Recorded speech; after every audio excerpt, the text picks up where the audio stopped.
Acts chapter 23.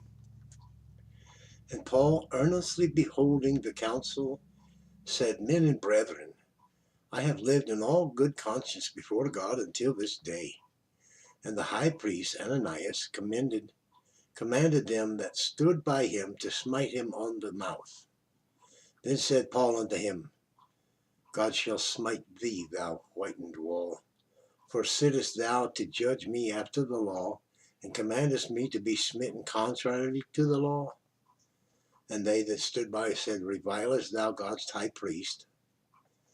And Then said Paul, I wist not, brethren, that he was the high priest, for it is written, Thou shalt not speak evil of the ruler of thy people. But when Paul perceived that the one part were Sadducees and the other Pharisees, he cried out in the council, Men and brethren, I am a Pharisee, the son of a Pharisee, of the hope and resurrection of the dead. I am called in question. And when he had so said, there arose a dissension between the Pharisees and the Sadducees, and the multitude was divided. For the Sadducees say that there is no resurrection, neither angel nor spirit, but the Pharisees confess both.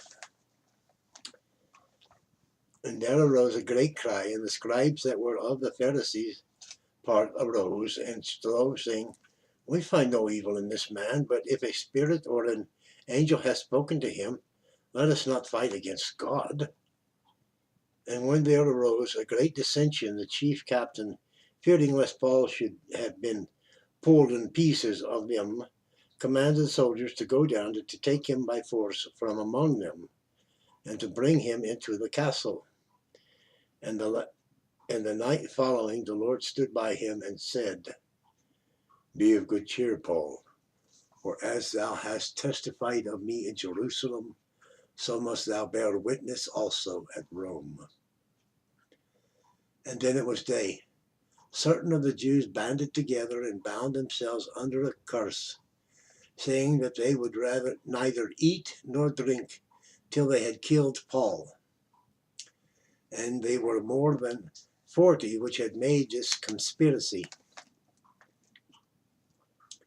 And they came to the chief priests and elders and said, We have bound ourselves under a great curse, that we will eat nothing until we have slain Paul.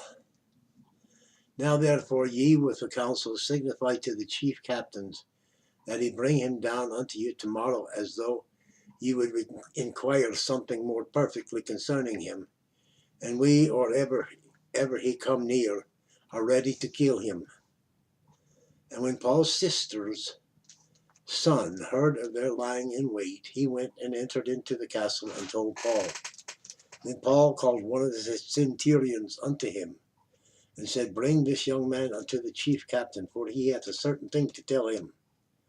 So he took him and brought him to the chief captain, and said, Paul the prisoner called me unto him, and prayed me to bring this young man unto thee, who hath something to say unto thee.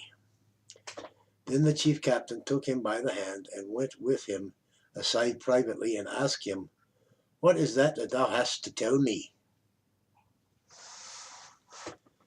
And he said, The Jews have agreed to desire thee, that thou wouldst bring down Paul tomorrow into the council, as though they would inquire somewhat of him more perfectly. But do not thou yield unto them, for there lie in wait for him of them more than 40 men, which have bound themselves with an oath that they will neither eat nor drink till they have killed him. And now are they ready, looking for a promise from thee? So the chief captain then let the young man depart, and charged him, See thou tell no man that thou hast showed these things to me. And he called unto him 2 centurions, say, Make ready 200 soldiers to go to Caesarea, and horsemen 70, and spearmen 200, at the 3rd hour of the night. And provide them beasts, that they may set Paul on, and bring him safe unto Felix the governor. And he wrote a letter after this manner: Claudius Lysias, unto the most excellent governor Felix, sendeth a greeting.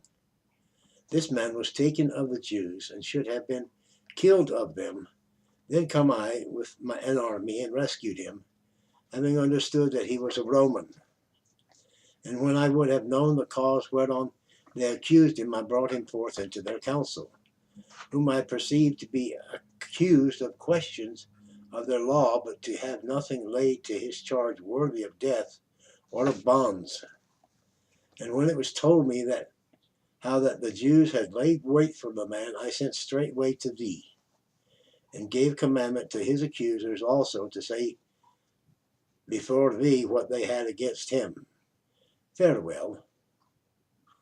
Then the soldiers, as it was commanded them, took Paul and brought him by night to Antipatris.